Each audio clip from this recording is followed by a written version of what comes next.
ನಗರದಲ್ಲಿ ನಮ್ಮೆಲ್ಲರ ನೆಚ್ಚಿನ ಶಾಸಕರಾದಂಥ ಸನ್ಮಾನಿಸಿದ ಚನ್ನಬಸಪ್ಪನವರ ಒಂದು ನೇತೃತ್ವದಲ್ಲಿ ಮತ್ತೊಮ್ಮೆ ಅಭಿವೃದ್ಧಿಯ ಒಂದು ಶಕೆ ಕಾರ್ಯಕ್ರಮ ಶಿವಮೊಗ್ಗ ನಗರದ ಶುರುವಾಗಿದೆ. ಸುಮಾರು 2.25 ಕೋಟಿ ವೆಚ್ಚದಲ್ಲಿ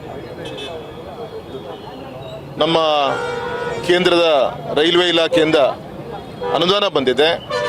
ಪ್ಲಸ್ ನಮ್ಮ ಕಾರ್ಪೊರೇಷನ್ನು ಇಬ್ಬರು ಕೂಡ ಸೇರಿ ಈ ಅಕ್ಮದೇವಿಯ ಸರ್ಕಲ್ ಅಭಿವೃದ್ಧಿ ಇರ್ಬೋದು, UJD ಶಿಫ್ಟಿಂಗ್ ಇರ್ಬೋದು, ಎಲೆಕ್ಟ್ರಿಕಲ್ ಶಿಫ್ಟಿಂಗ್ ಇರ್ಬೋದು, ಬ್ಯೂಟಿಫಿಕೇಷನ್ ಇರ್ಬೋದು, ರೋಡು ಫರ್ನಿಚರ್ಸ್ ಇರ್ಬೋದು, ಇದೆಲ್ಲದೂ ಕೂಡ ಜೋಡಿಸಿ ಕಾರ್ಯಕ್ರಮವನ್ನು ಮಾಡುವಂಥ ಒಂದು ಶಂಕುಸ್ಥಾಪನೆಯನ್ನು ಇವತ್ತು ನಮ್ಮ ಶಾಸಕರ ನೇತೃತ್ವದಲ್ಲಿ ನಾವೆಲ್ಲರೂ ಕೂಡ ಮಾಡಿದ್ವಿ. ಗೌರವಂತ ಡಾಕ್ಟರ್ ಸರ್ಜಿ ಅವರು ಕೂಡ ಈ ಕಾರ್ಯಕ್ರಮದಲ್ಲಿ ಪಾಲ್ಗೊಂಡಿದ್ದಾರೆ.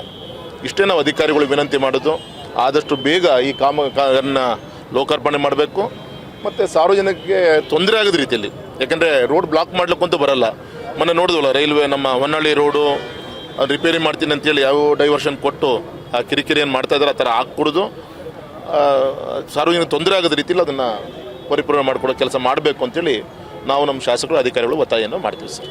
ಏನೇನಾಗುತ್ತೆ ಸರ್? ಆಗಲೇ ಹೇಳಿದೆ ನಿಮಗೆ, ಒಂದು ಇಲ್ಲಿ UJD ಇರ್ಬೋದು, ಎಲೆಕ್ಟ್ರಿಕಲ್ ಪೋಲ್ಸ್ ಇರ್ಬೋದು, ಇರಿಗೇಷನ್ ಲೈನ್ ಇರ್ಬೋದು, ಇದೆಲ್ಲದೂ ಕೂಡ ಶಿಫ್ಟಿಂಗ್ ವಾಟರ್ ಲೈನ್ ಶಿಫ್ಟಿಂಗ್ ಆಗುತ್ತೆ. ಅದಾದಮೇಲೆ ಪೂರ್ತಿ ಕೋಲ್ಡ್ ಟಾರ್ ಸರ್ಫೇಸ್ ಆಗುತ್ತೆ. ಆಮೇಲೆ ಅದ್ರ ಮೇಲೆ ರೋಡ್ ಫರ್ನಿಚರ್ಸ್ದು ಮೇಕಪ್ಪು ಕೂಡ ಅದ್ರ ಮೇಲೆ ಆಗುತ್ತೆ. ಒಂದು ಯಾವ ರೀತಿ ನಮ್ಮ ಶಿವಮೊಗ್ಗದಲ್ಲಿ ತುಂಬ ದೊಡ್ಡ ಒಂದು MRS ಸರ್ಕಲ್ಲು ಈ ಥರ ಎಲ್ಲ ದೊಡ್ಡದಾಗಿದೆ, ಅಷ್ಟೇ ದೊಡ್ಡ ರೀತಿಯಲ್ಲಿ ಈ ಸರ್ಕಲ್ಲು ಕೂಡ ಅಭಿವೃದ್ಧಿ ಆಗುತ್ತೆ, ಸರ್ವಿಸ್ ರೋಡ್ ಆಗುತ್ತೆ. ನಮ್ಮ ಶಿವಮೊಗ್ಗ ಎಂಟ್ರೆನ್ಸಿಗೆ ಯಾರೇ ಬಂದರೂ ಕೂಡ ಒಂದು ಅಪ್ರೋಚ್ ಏನಿದೆ ಅದೊಂದು ಒಳ್ಳೆ ರೀತಿಯಂಥ ಒಂದು ಈ ಸಿಗೋ ರೀತಿಯಲ್ಲಿ ಒಂದು ಅತ್ಯುತ್ತಮವಾದಂಥ ಕಾಮಗಾರಿಗೆ ನಮ್ಮ ಶಾಸಕರು ಇವತ್ತು ಶಂಕುಸ್ಥಾಪನೆಯನ್ನು ಮಾಡಿದ್ದಾರೆ ಸರ್.